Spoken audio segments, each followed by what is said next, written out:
नमस्कार दोस्तों, बहुत स्वागत आप सभी का। मैं हूं आपके साथ पंकज मिश्रा।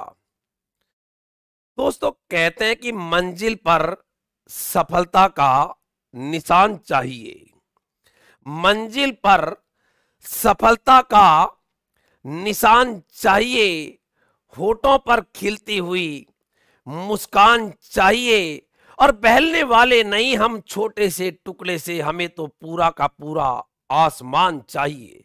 जी हाँ दोस्तों, जिंदगी के अंदर हमेशा याद रखिएगा कि आप यहीं तक सीमित नहीं है।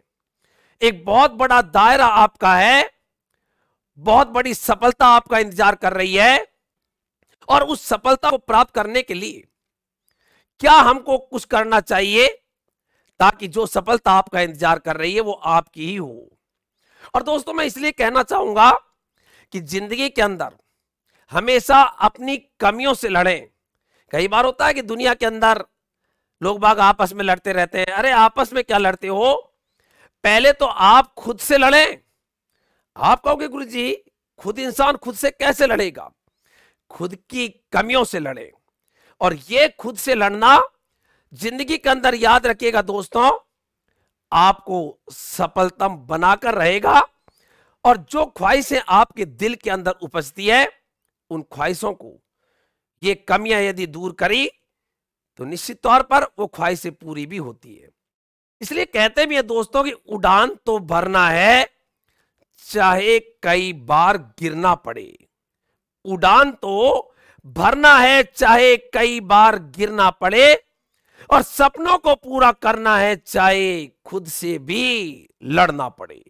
इसलिए याद रखिएगा कि खुद की कमियों को दूर करके कि क्या ऐसी कमियां हैं जिसके कारण कई बार दर्द पैदा होते हैं, इन कमियों को कुचल डालिएगा और उस सफलता जो आपका पूरी तरह से इंतजार कर रही है उसको अपने हृदय के साथ लपेट लीजिएगा। और दोस्तों, लगातार स्टूडेंट्स के फोन आ रहे थे कि गुरुजी, रीट और रीट के बाद में आने वाली तृतीय श्रेणी अध्यापक भर्ती परीक्षा, कैसे इनकी तैयारी करें, जरा एक मार्गदर्शन हो जाए तो अच्छी बात है।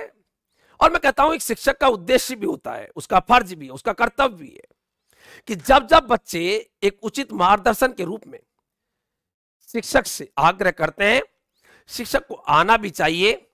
एक मार्गदर्शक की भूमिका के रूप में उनको बताना भी चाहिए कि क्या रणनीति है, क्या प्लानिंग है, क्या कार्यशैली है, क्या काम करने के तरीके हैं।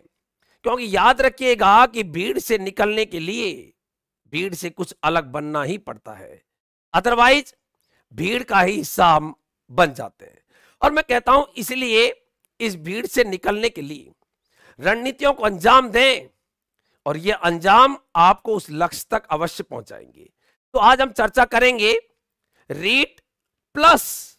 अब ये प्लस बहुत महत्वपूर्ण है क्योंकि रीट रीट नहीं, रीट के साथ ये है, ये रीट यदि है तो रीट से तो पात्रता प्रमाण पत्र है, क्या होगा उससे? रीट क्यों दे रहे हो? ताकि थर्ड ग्रेड के टीचर बन पाए। तो जरा एक बार उसको भी देख लें कि कैसे उसके बारे में अपन सोच के उसको भी हथिया लें। तो यहां पर रीट नहीं, रीट प्लस शिक्षक ग्रेड थर्ड, और यहां पर दोनों की अपन बात कर रहे हैं और इसलिए मैंने दोनों को जोड़ा।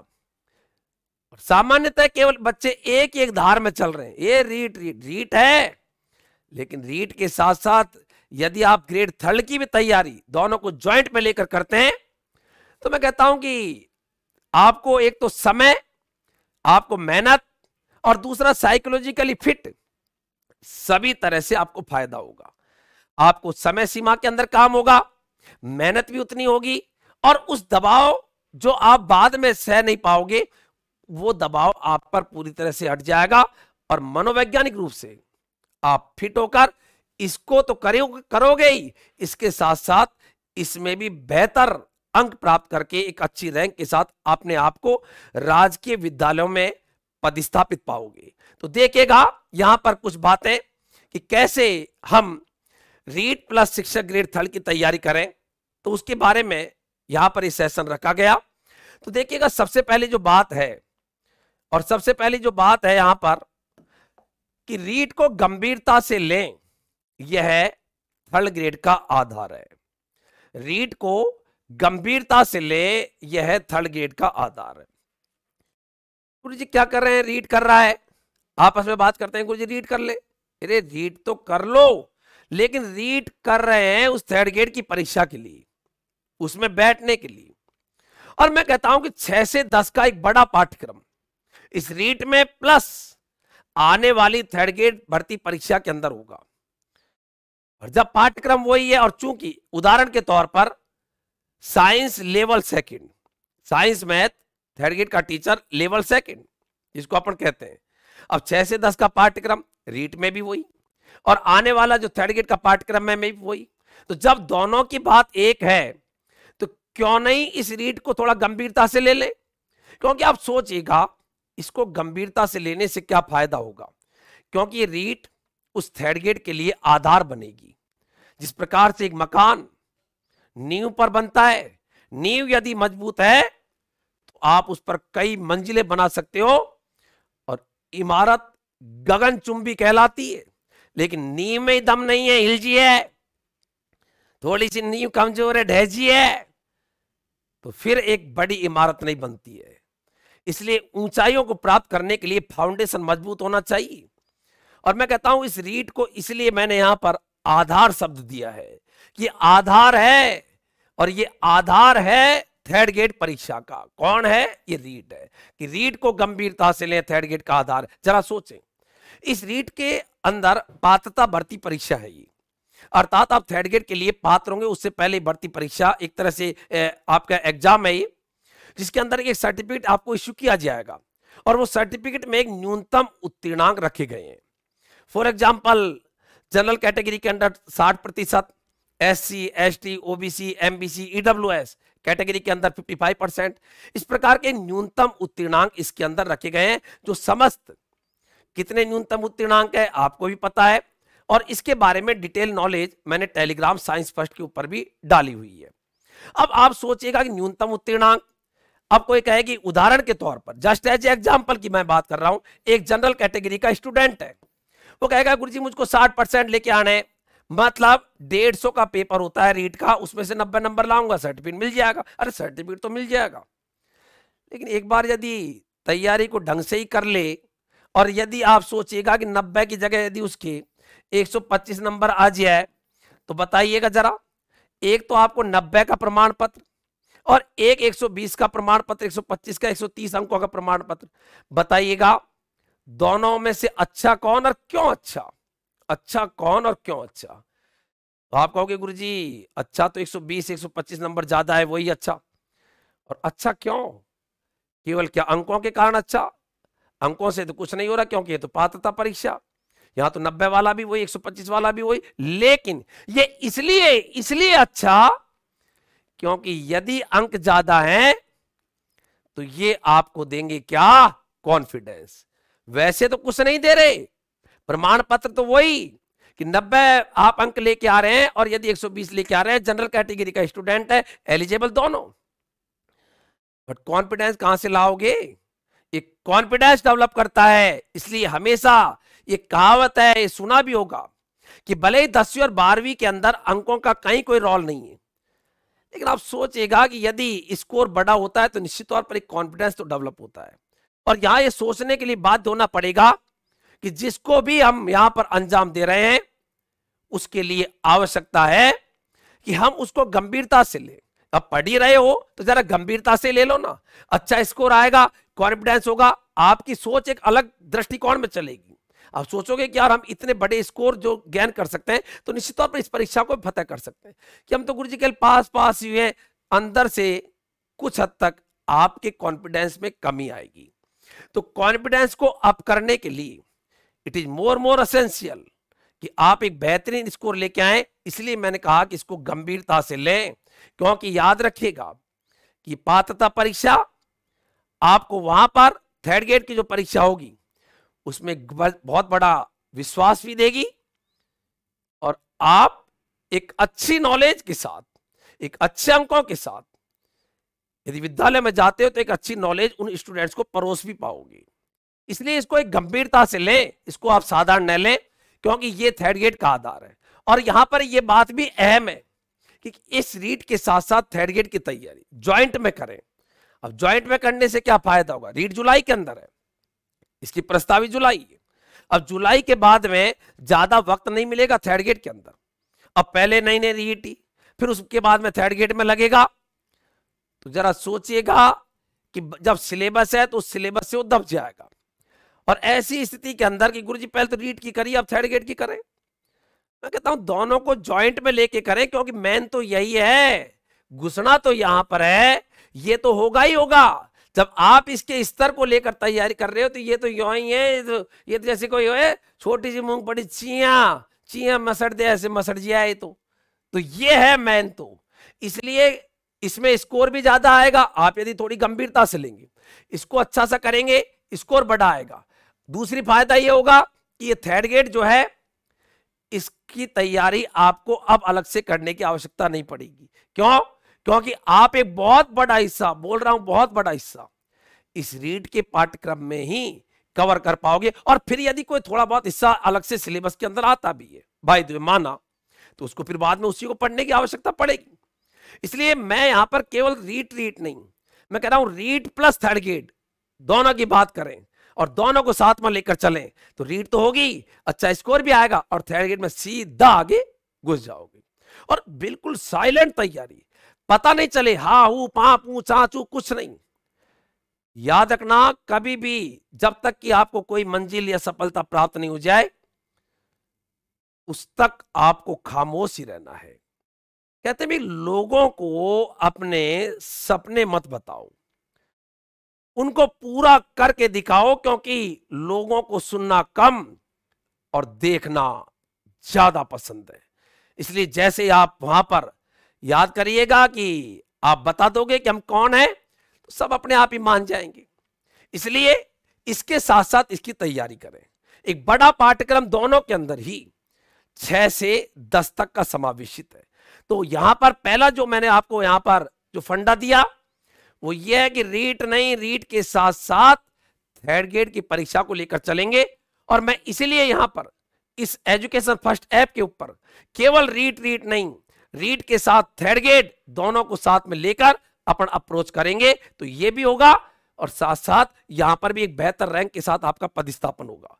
आगे देखिएगा, अगली जो बात है यहां पर तैयारी कैसे स्टार्ट करें, ये बहुत महत्वपूर्ण बात है कि गुरुजी चलो तैयारी को स्टार्ट कैसे करें, ये क्या करें, स्टार्ट करने का तरीका तो बताओ जरा। तो देखो, सबसे महत्वपूर्ण है तैयारी स्टार्ट करने के लिए अहम चीज है, और वो है स्टडी मटेरियल, अर्थात क्या पढ़ रहे हैं, ये सबसे अहम है। याद रखिएगा आप क्या पढ़ रहे हो और किसमें से पढ़ रहे हो। और बार बार एक ही चीज को कहता हूं कि वर्तमान में राजस्थान की बात कर रहे हैं, एनसीईआरटी का पाठ्यक्रम लागू है। 9th 10th के अंदर एनसीईआरटी की बुक्स चलती है। एसआईईआरटी 6 से 10, 6 से 8 तक एसआईईआरटी।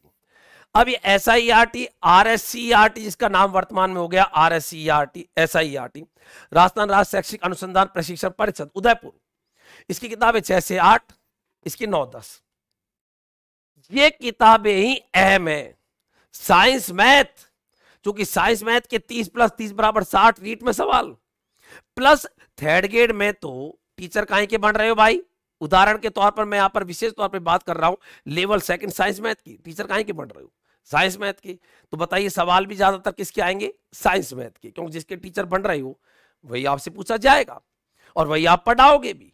तो आपको हर तरीके से यहां पर साइंस और मैथ पर पूरी तरह से अपने आप को फोकस करना है, और फोकस करने के लिए ये किताबें आपके लिए श्रेष्ठतम होगी। मेरी हमेशा ही नीति रहती है कि इन किताबों का जब तक पूरा कस नहीं निकट जाए तब तक छोड़ता नहीं हूं। कि पूरा जब निचोड़ निकट जाए गुरुजी कुछ नहीं बचा, चप्पे चप्पे पर निगाह, एक एक लाइन पर निगाह कि कहां पर, क्योंकि वो लाइन एक आपके ज्ञान में वर्धन कर रही है। इन किताबों की यही खूबी है कि लगातार आपके मस्तिष्क के अंदर अज्ञानता को हटाकर और ज्ञान के रूप में आपको प्रकाशित कर रही है। तो बेहतरीन किताबें हैं ये। इसलिए पहली जो चीज है यहां पर स्टार्ट तैयारी करने का जो तरीका है कि आपको इन किताबों से जुड़ना चाहिए और मैं पूरी तरह से इन किताबों पर ही केंद्रित होकर यहां पर तैयारी की बात करता हूं। सेकंड बात यह है कि तैयारी जब करें तो ऐसी स्थिति में एक नियमितता रखें, रेगुलरिटी। क्योंकि याद रखना, नियमितता नहीं है, आप किसी दिन पढ़ रहे हो किसी दिन नहीं पढ़ रहे, दबाव में आओगे, ध्यान रखना। और फिर लास्ट के अंदर ये हो जाता है, गुरुजी परीक्षा आ रही है, टेंशन में आ जाते हैं। नियमितता, regularity is more essential, more compulsory, mandatory बोलो इसको, फॉर सक्सेस, सफलता के लिए बहुत आवश्यक है। इसलिए याद रखें आप कि यहां पर आपको नियमितता रखनी है। और तीसरी महत्वपूर्ण बात, अपने, अब देखो मेहनत कैसे होती है, मेहनत होती है अपने शरीर से।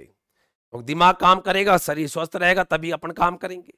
तो यहां पर एक बहुत महत्वपूर्ण बात है कि शरीर स्वस्थ रहे, और शरीर स्वस्थ रखना आप पर, खुद पर निर्भर करता है। आप क्या खाते हो, आपका खान पान क्या है, क्या आप अच्छे फलों का सेवन कर रहे हो।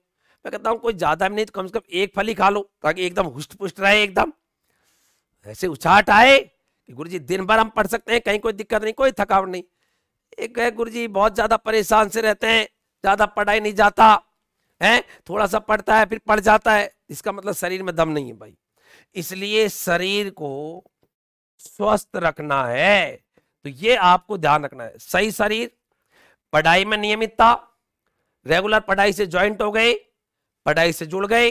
और ये जो स्टडी मटेरियल है, जो ऐप पर भी इसी के द्वारा आपको बताया जाएगा, एजुकेशन फर्स्ट जो ऐप है पूरी तरह से इसी पर केंद्रित है, एनसीईआरटी और एसआईआरटी की किताबों पर आधारित पढ़ाई। इसलिए याद रखिएगा कि मैं यहां पर कहना चाहूंगा कि आपको अच्छी बुक्स, बेहतरीन किताबें हैं, ये एक एक लाइन सोचने के लिए बाध्य करती है।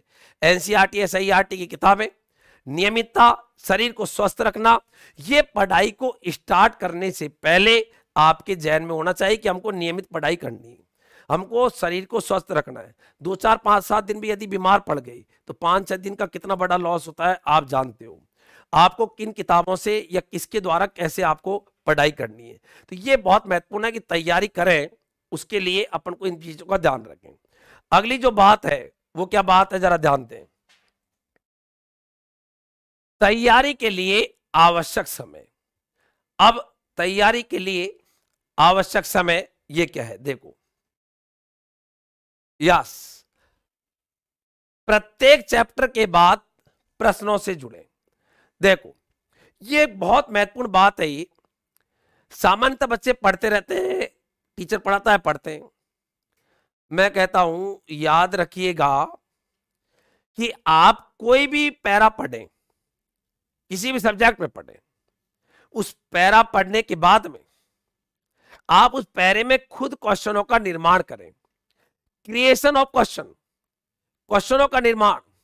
कि भाई हमने पढ़ लिया, फॉर एग्जांपल, उदाहरण के तौर पर आपने विद्युत धारा पढ़ी, विद्युत धारा क्या होती है, आवेश क्या होता है, विद्युत धारा का सूत्र क्या है, इस पर कैसे आंकिक प्रश्न पूछते हैं, इसका मात्रक क्या होगा, ये आप खुद क्वेश्चनों को क्रिएट करें। पैरा पढ़ने के बाद में रुकें, थमे एक बार के लिए, और आप खुद क्वेश्चन अपने मस्तिष्क के अंदर बनाते रह जाएं। उससे क्या फायदा होगा, एक तो आप क्या कभी प्रश्नों से नहीं जड़ोगे, प्रश्नों से कभी डरोगे नहीं, और प्रश्नों से नहीं डरोगे तो प्रश्न देख के आप हमेशा, आपके मन के अंदर एक खुशी आएगी। नहीं तो बच्चे क्या होते हैं, पढ़ तो लेते हैं लेकिन प्रश्न हो रहे भाई, प्रश्न तो परीक्षा में भी तो प्रश्न ही मिलेंगे।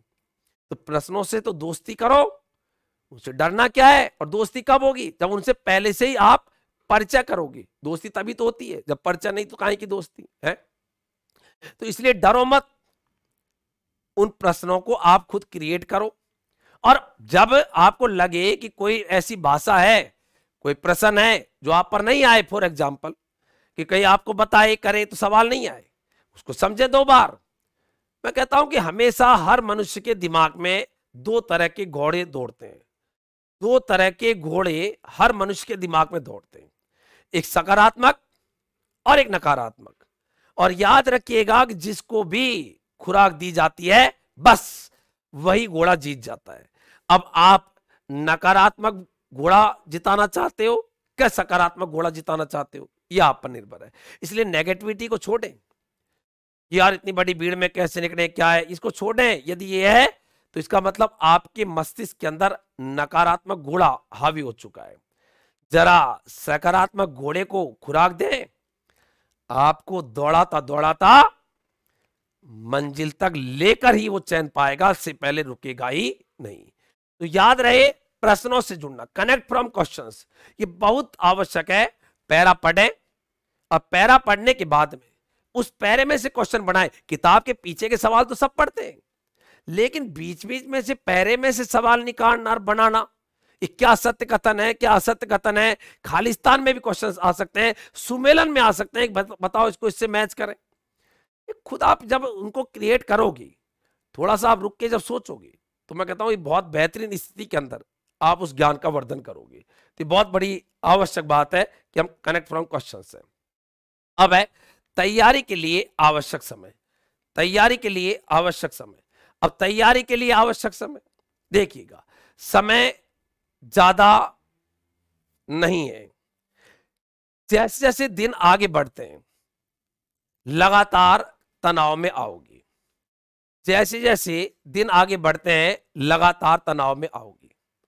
अब तनाव में आओगी, उसका कारण है कि लगेगा कि आ गई, हे गुरुजी आ गई। अब आ गई क्या, परीक्षा आ गई।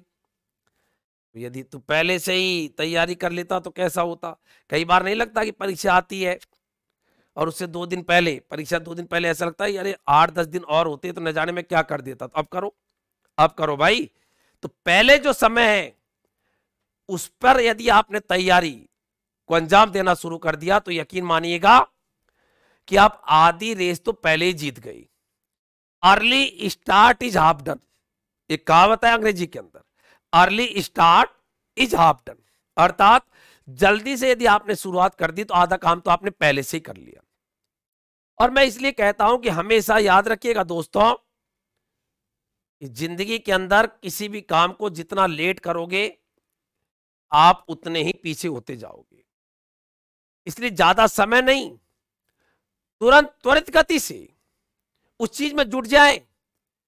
ये बताई गई रणनीतियों पर इस वीडियो के बाद में चिंतन मंथन करें, अपनी पढ़ाई को केंद्रित करें। और मैं बार बार कहता हूं कि हमेशा खुद के लिए नहीं, खुद के लिए नौकरी नहीं, अपितु परिवार और विशेष तौर पर मां बाप की खुशी के लिए नौकरी प्राप्त करें। क्योंकि याद रखिएगा कि जिंदगी के अंदर उनसे ज्यादा खुश होने वाला कोई शख्स नहीं है। और इसलिए उनको महान उपहार इस नौकरी का गिफ्ट देने के लिए एक बेहतरीन प्रयास करें, समय सीमा पर शुरुआत करें। और समय सीमा पर शुरुआत करोगे तो आप पूरी तरह से जीत जाओगे। इसलिए इंतजार न करें, डेली एक समय बना लें कि आज मुझको 10 घंटे पढ़ने। अब जरा सोचो यदि 3 दिन बाद में पढ़ाई शुरू करी तो कितने घंटे पीछे हो गए, 30 घंटे। 30 घंटे की पढ़ाई में क्या क्या सीखा। हर एक पल जब आप पढ़ते हो ना तो कुछ ना कुछ चीज सिखाता है, आपके मस्तिष्क के अंदर एक नई चेतना लाता है। तो इसलिए समय कम है और यदि आप अभी से ही इस समय सीमा को देखते हुए काम करोगे तो निश्चित तौर पर मैं कहता हूं बेहतर स्थिति के अंदर आ जाएंगे। और इस रीड के बाद में फिर आपको लगेगा बिल्कुल आसान, क्योंकि आप उस थर्ड ग्रेड को भी इसके साथ में लेकर चल रहे हो। इसलिए समय आपके पास बिल्कुल भी खराब करने का नहीं है और इस समय के अनुसार पूरी तरह से आप अपने आप को केंद्रित करें। और मैं कहता हूं कि कोई भी पढ़ते समय यदि निराशा की भावना आती है, लगता है कि गुरुजी बहुत टेंशन में आ रहे हैं, कहता हूं कि ये कई बार हालातों के थपेड़े, कोई कुछ भी कह देता है क्योंकि आप पढ़ रहे हो, कोई कुछ भी चिढ़ा देता है, होता है विद्यार्थियों के साथ, तो बड़ा तनाव का काम होता है। मैं कहता हूं कि दोस्तों याद रखिएगा कि वक्त सबका आता है। एक कैलेंडर तारीख को बदलता है, डेली तारीख को बदलता है कैलेंडर, लेकिन एक तारीख ऐसी आती है जो उस कैलेंडर को ही बदल देती है। 31 दिसंबर की तारीख वो आती है जो उस कैलेंडर को ही बदल देती है कि साल भर तूने बदला, आज तो वक्त मेरा है कि मैं तुझको भी बदल दूंगी। वो तारीख उस कैलेंडर को ही बदल देती है। इसलिए याद रखिएगा कि वक्त सबका आता है। यदि हालात ऐसे लगते हैं कि यार हमको बहुत ज्यादा माहौल निराशा के अंदर लेके आता है, तो मैं कहता हूं उस समय पर आपका हौसला मजबूत होना चाहिए। इसलिए कहते हैं कि हौसले के तर्कस में कोशिश का वो तीर जिंदा रखो, हार जाओ चाहे जिंदगी में सब कुछ, मगर फिर से जीतने की उम्मीद जिंदा रखो। इसलिए अपने हौसलों को, भले निराशा का वातावरण चाहे कितना भी पनपे, कोई कुछ भी कहे, उस निराशा के वातावरण की परवाह नहीं करनी है। उसी उत्साह से, उमंग से आपको पढ़ाई के अंदर केंद्रित होना है। और यहां पर अगली जो बात है कि early start is half done, ये मैंने बताया। यदि आपने दौड़ना शुरू करा तो आधी मंजिल तो पहले से ही हो गई, अब तो कुछ ही मंजिल है। इसलिए याद रहे कि इंतजार न करें पढ़ाई कि करेंगे करेंगे, हैं कहीं तो यही सोचते रहते हैं बच्चे कि करेंगे गुरुजी करेंगे। अरे करेंगे करेंगे में तो तू तो महीना निकाल देता है और कहता रहता है करेंगे करेंगे। फिर वो एक महीने पहले वाला बच्चा उससे आगे निकल गया, ए गुरुजी क्या करे क्या करे, क्या उसने शुरुआत कर ली। इसलिए सक्सेस के लिए याद रखिएगा आपकी पहले से ही दौड़ आवश्यक है। ये सक्सेस आपका इंतजार कर रही है, लेकिन जरा स्टार्टिंग तो दे। इसलिए early start is half done, जल्दी शुरुआत आधी दूरी तय करते हैं, कहावत है। और दोस्तों यहां पर सबसे महत्वपूर्ण बात यह है, मैं बार बार आपको कहता हूं कि आपको कभी भी अपने अंदर हीन भावना को पनपने नहीं देना है। जिंदगी में पढ़ाई करते समय समस्या तो आती है, कई बार सवाल भी आपको डराएंगे, परास्त करने की कोशिश करेंगे, लेकिन आप क्या उनसे छोटे हो या उनसे बड़े हो? आप कहोगे नहीं गुरुजी हम तो बड़े इंसान हैं, इंसान से बड़ा कौन?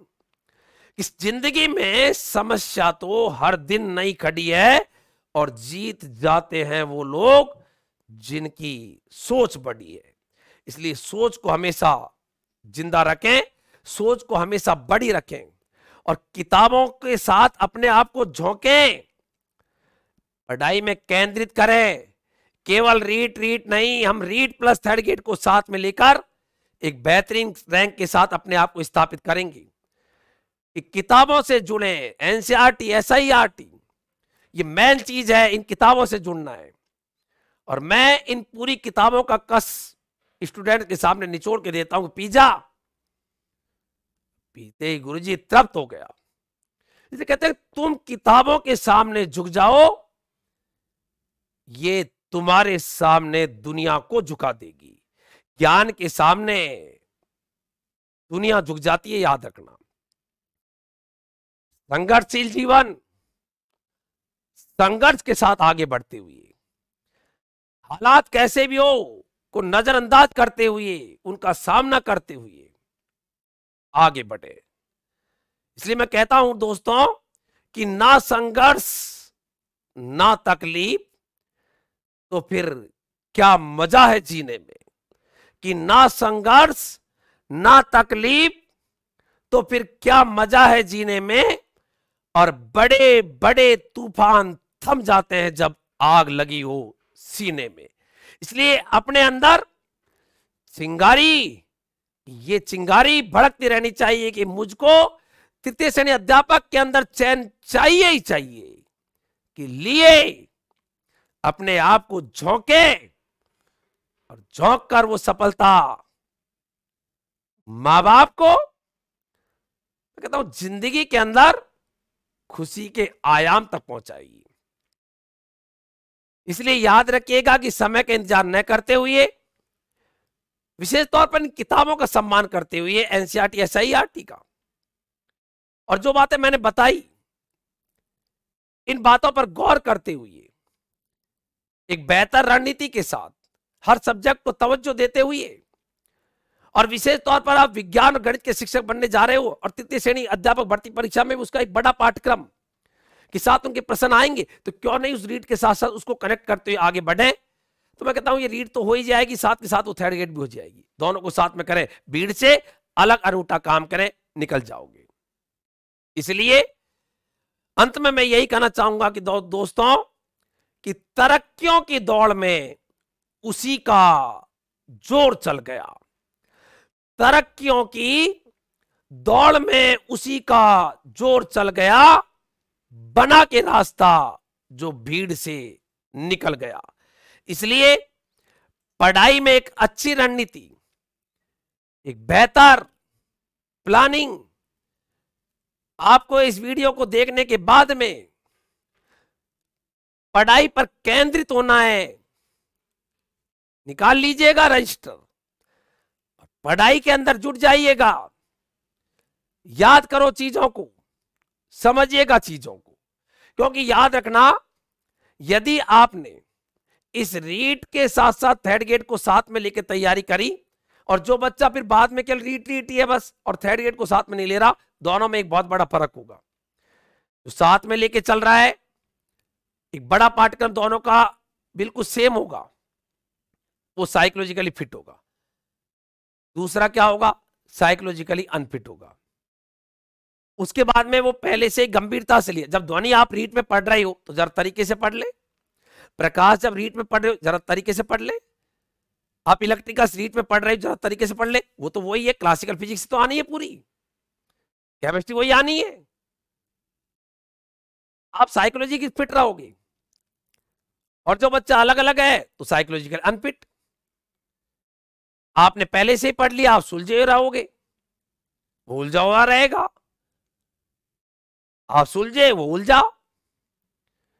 इसलिए मैं बार बार आपको कहना चाहूंगा, हमेशा अनूठा काम करें तो अनूठे बनेंगे। अब परीक्षा तो सब देते हैं, लेकिन परीक्षा में सफल होने के लिए कुछ ना कुछ तो बात होती है जो सफलता के अंदर छिपी हुई होती है। इस सफलता में हमेशा वो काम करते हैं जो असफल व्यक्ति नहीं करते, असफल हमेशा वो काम करते हैं जो सफलतम नहीं करते। चलिए, पहले क्या हुआ, पहले आपका बैग क्या था, पहले की पृष्ठभूमि क्या थी, उनको सबको नजरअंदाज कीजिएगा। एक नई चेतना के साथ, एक नई उमंग के साथ जिंदगी के अंदर आगे बढ़िएगा। और अंत में दोस्तों मैं यही कहना चाहूंगा कि तूफान में कभी ताश के घर नहीं बनते। बनते हैं क्या तूफान के अंदर, कि तूफान आता है ताश के घर बच्चे बनाते हैं, कि तूफान में कभी ताश का घर नहीं बनता, रोने से कभी बिगड़ा मुकद्दर नहीं संवरता। और दुनिया को जीतने का हौसला रखो मेरे दोस्तों, एक बार हारने से कोई फकीर नहीं बनता और एक बार जीतने से कोई सिकंदर नहीं बनता। इसलिए एक पूरी ताकत से, उत्साह से मां बाप की अभिलाषाओं को सार्थक करने के लिए हजारों बच्चे मेरे पढ़ाई पदस्थापित हैं। उसी कड़ी के अंदर आप भी एक मोती के रूप में मुझे गौरवान्वित एहसास कराने के लिए झोंक दीजिएगा इस पढ़ाई के अंदर पूरी तरह से अपने आप को, और एक बेहतरीन रैंक के साथ इस रीट के साथ साथ तृतीय श्रेणी अध्यापक भर्ती परीक्षा के अंदर आप पास होकर राजकीय विद्यालयों के अंदर अपने आप को और साथ साथ इस समूह को भी एक गौरवान्वित एहसास कराएं। आगे एक उत्कृष्ट और उज्जवल भविष्य की अभिलाषा के साथ मैं मेरी बात को विराम देता हूं। धन्यवाद। जय हिंद, जय भारत।